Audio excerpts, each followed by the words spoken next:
You're not lost. You don't not know what to do. You're just recalibrating. I described it to my husband the other day as shamanic social media. And I don't really like using that label, but that is the best way of kind of capturing what it is, because oftentimes what brings people into my field is wanting another set of expert eyes to look at your business process, at your funnels, at your strategy, at your reels, at your quotes, at your ways of promoting your podcast or your product online. But then what we get into is layers that are so much deeper than that, starting with finding the courage to be seen in your truth, to aligning who you are in real life and in your soul and your heart to how you show up online. And as a result, creating all of this spaciousness and all of this beautiful, intricate weaving and alignment between your spiritual journey in this human body and the creative weaving process that is expressing your medicine and expressing your essence through the tool that is social media. In today's episode, I will be sharing 5-step intuitive social media process that is meant to invite you into a deeper sense of spaciousness and trust around how you show up, especially if you've been in a place of feeling overwhelmed, not sure how to share, what strategy to follow, and how to keep up with all of it.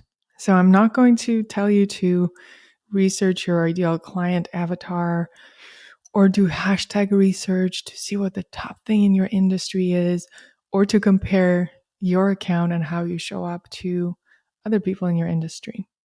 None of this is going to be by the book. None of this is the core of 5 steps to growing your social media presence. And our metrics of success are not growing your numbers at all. That is often the kind of side effect, but that is not the goal. So what I've been seeing with clients is this feeling of being blocked, not because you don't know what to share, but because you try to fit yourself in a role and an identity and a way of showing up that doesn't fit anymore because you deeply in your soul know that you've outgrown it. Or maybe the divide between who you are in real life and what you care about and what you talk about with people who are most sacred in your life and what you're used to sharing online and what your business is about are so different that you don't even know where to begin merging those two. And as a result, I see so many creative people who are healers. Any artist is a healer, really. There to channel in the universal love, put your own stroke of brush in it, make it uniquely yours, and put it out there. So I get to work with a lot of healers and creatives and coaches, people who are in the service of remembering and reminding and reactivating people's truths, really. So I see a lot of creatives and healers end up in this content prison of your own creation that is based on the expression of who you were in the past, or maybe who you think you should be based on what your offering is and what you've seen in your industry. Now, the keys to unlocking that prison have been in your pocket all along. So the intention of these next 5 steps is for you to remember that the key is there and let your creativity free. Merging the divide between the you in real life and the you online opens up so much sacred creative space for you to be in your truth and for you to hold space for the creation that matters more than your social media creation, the creation that happens between you and source. And then what gets captured online, it's just a digital image of the creation that happens in your heart, the alchemy that happens in your heart when you hear the calling and you say yes to it and you bring it through using your human language, your human tools, your artistry. I have a whole video about this on YouTube titled "You'll Never See Content or Social Media the Same Way Again." I'm going to link to this below in case you want to catch up on it. I talk more about the creative process from an energetic standpoint in it. So if you're curious to check that out, the link will be below. But I am here to remind you as we step into this journey of more expansive, intuitive, grounded approach to social media, that you're not lost. You don't not know what to do. You're just recalibrating. So give yourself grace, give yourself the space to soften into the new ways that are being revealed to you as you gently, step by step, agree to listening to the guidance that is there for you. Invitation number 1 is to create space by letting yourself off the hook with all of the content, all of the strategies, all of the projects that you thought you were going to take on and didn't finish or didn't take on. All the times you thought you were going to post about something and then you didn't, and you got overwhelmed and lost, and then it felt like it was too late. Can you trust the divine timing of that not being shared? Can you trust that whatever was asking your energy at the moment was the most perfect and highest aligned possibility? And can you forgive yourself and allow yourself to move forward? Because to create from a space of feeling guilty and ashamed and behind and FOMO and posting to not miss out is a pretty destructive process. It's not a creative process. So will you, in this moment, let yourself off the hook with all of the things you didn't post, all of the projects you didn't finish? If it feels supportive, you can even take a piece of paper and write down what those specific things are and burn it. If you have a safe space to burn something, have a little ritual of letting go and saying, thank you for teaching me. Thank you for arising to the surface this shame and guilt or whatever feelings it brought for you, and then releasing them and saying, okay, I am here, I'm listening, and I am ready. Invitation number 2, let go of the idea of needing a specific strategy or a specific blueprint of how you need to show up. This idea that you need to have a rigid, predictable roadmap of exactly how to show up. What if you take it one post at a time, one whisper at a time? When you start listening to what is meant to be shared through you in the moment, and you start doing so from a place of total and complete surrender without knowing why you're sharing something. I've had so many moments where I just don't know why, but I'm meant to share this song or this silly dance that I'm doing or this animal that I just met on the street. And then I get a slew of messages that it activated something in people that I could have never predicted. So can you let go of this predictable, brain strategy oriented way of showing up and sharing your medicine online and move into a step-by-step intuitive whisper yes? Once you build that muscle, one post at a time, one word at a time, you can create the space for strategic moves, i.e. your brain, to be in service of the heart, but not the other way around. I see so often we try to take the strategy and make that the most important thing, but then the essence and the soul gets lost. And I'm scrolling through content of somebody who I used to feel like I'm connected with their heart, and I feel nothing because they decided to double down on what's performed well, and they're just doing that in a loop, and it doesn't feel exciting anymore, it doesn't feel alive anymore, and the whole point gets lost. So there is no blueprint, there is no strategy. The only strategy is a step-by-step, post by post, word by word, agreeing to being a vessel for source to move through you, through your creativity. And thus you create your own rhythm, and thus you create your own strategy. Invitation number 3, remove the stage. This one is a big one, and I've been moving through it for a few years now. I used to have an account, Breakfast Criminals, that was my food blogger wellness account. And then I had At Home with Ksenia. No, it was called something else. Where's Ksenia? It's changed names so many times. Either way, the other account was more of a behind the scenes, my business, my coaching, my travels, my personal relationships, what I was teaching with my conscious social media programs, mentorship business. And at some point, I clearly heard the calling to merge everything, to let go of this is the stage, this is behind the scenes, and bring it all in one spectrum of me with all of the things that are moving through me, and accepting all of the different dimensions and expressions of my creativity as different facets of the same message, the same heart, and the same reason for being, really. So, what if you get off the metaphorical stage and get into the audience? Share a bag of popcorn with the person sitting next to you instead of standing on a stage and trying to impress someone and trying to say the right thing, releasing all of the perfection that comes with this performative nature of needing to fit a certain role and needing to show up a certain way, and remembering that on the other side of the screen, there's human beings, there's human hearts. And when we show up from that place of same level, from truth, from our hearts, from what's true and alive in the moment, it's really refreshing and it's really inspiring. It's really potent. So instead of waiting, here's a specific example, until you finish up a course or a program you're working on to talk about it and give people an opportunity to register, what if you take people behind the scenes into the process of creation, from the intuitive hit where you were guided to create the program, to the breathwork session in which you downloaded module 1, to a conversation with a friend which inspired you to add another element to the program. Take us into the whole journey. What are the snacks you're eating as you're working on this program, as you're sitting late on your computer and drafting the outlines and creating the Kajabi sales page?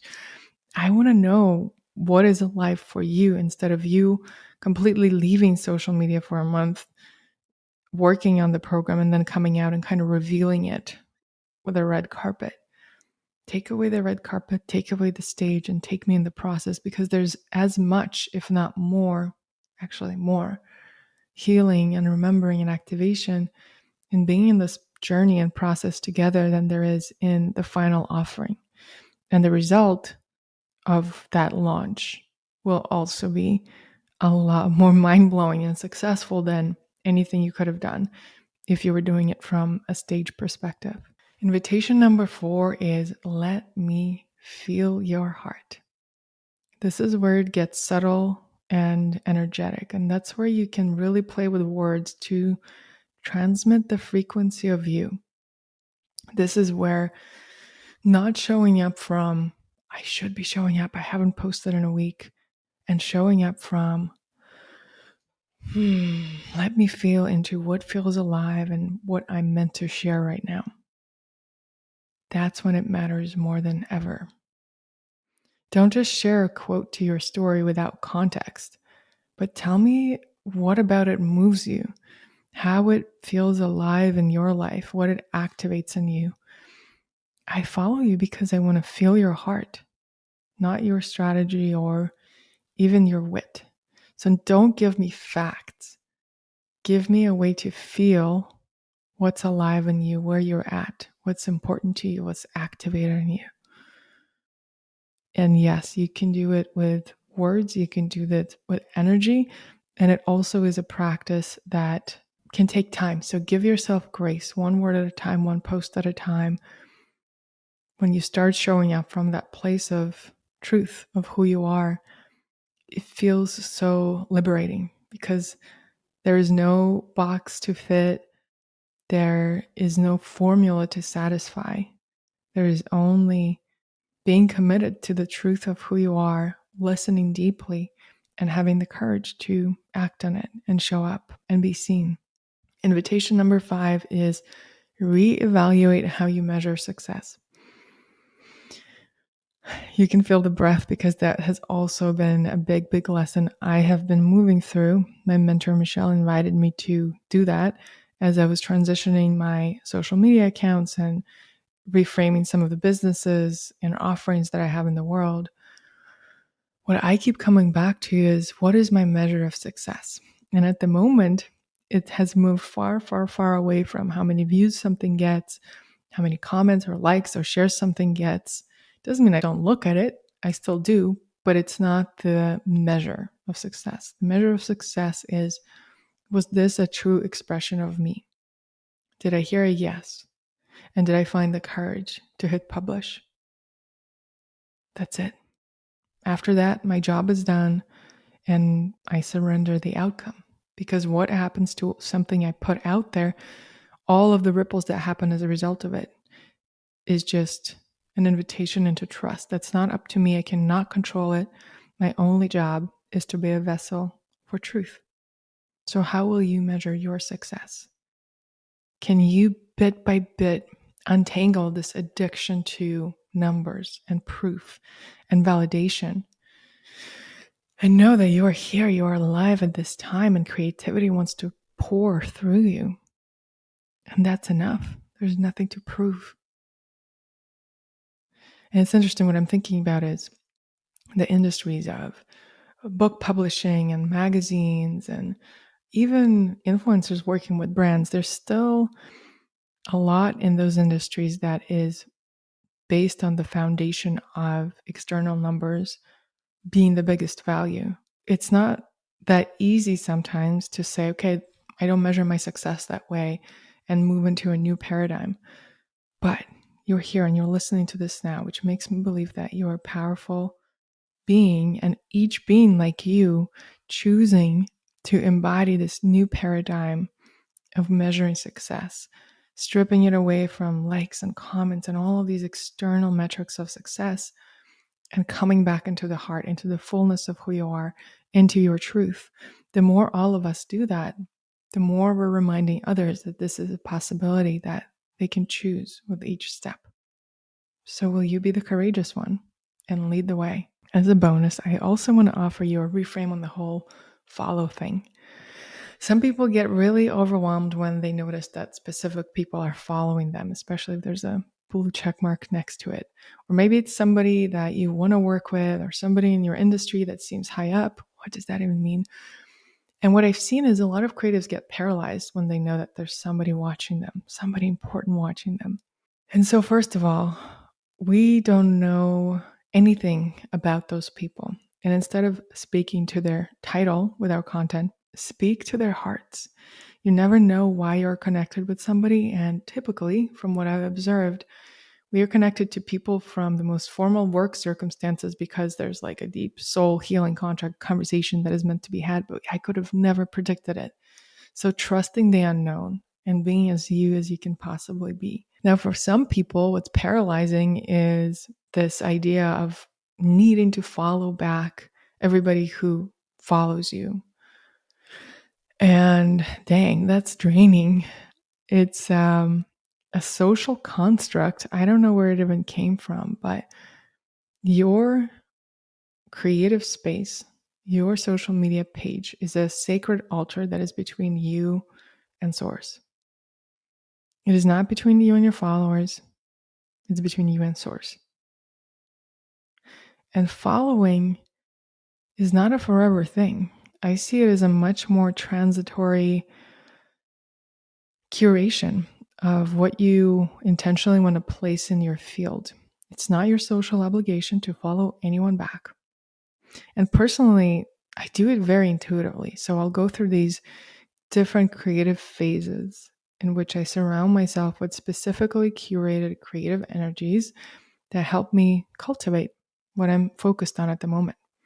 Then I'll go in and follow everyone. There are some clients that I follow and there are some clients I don't. And it doesn't mean anything. None of my own creative process and what I choose to curate to be in my field means anything about you and your creative process and your relationship with source and how source wants to express through you. It's not between me and you. It's between you and source. So can you trust yourself? Can you get quiet to listen? Forgive yourself. Give yourself the grace to recalibrate and be the embodiment of a new way of sharing and showing up one step at a time, one word at a time, one post at a time. Will you trust yourself? I'm going to link to some previous episodes about social media. So if you are curious to dive into more of this intuitive approach to social media and sharing creatively online, you can find all of the resources there. And if you know somebody who is a creative person who has felt stuck or overwhelmed online and just kind of not even sure how to approach social media anymore because so many things have changed on the surface, send them this. Send them this and send them with it this energetic intention of dropping back into the center of their heart, this intention of spaciousness, remembering, and activation into what's true. Thank you for listening. And thank you for sharing this sacred space with me. And if you're on YouTube, thank you for watching. It takes me an extra bit of effort to set up the video because I want my hair to look fine and the outfit and the background and the light, and it can be a little distracting for me, but I am committed to stepping out of my comfort zone because I know that these messages have very deep and healing codes in them that can benefit so many people, and so many more people can be reached if I make this video. So here we go. I'm surrendering the outcome.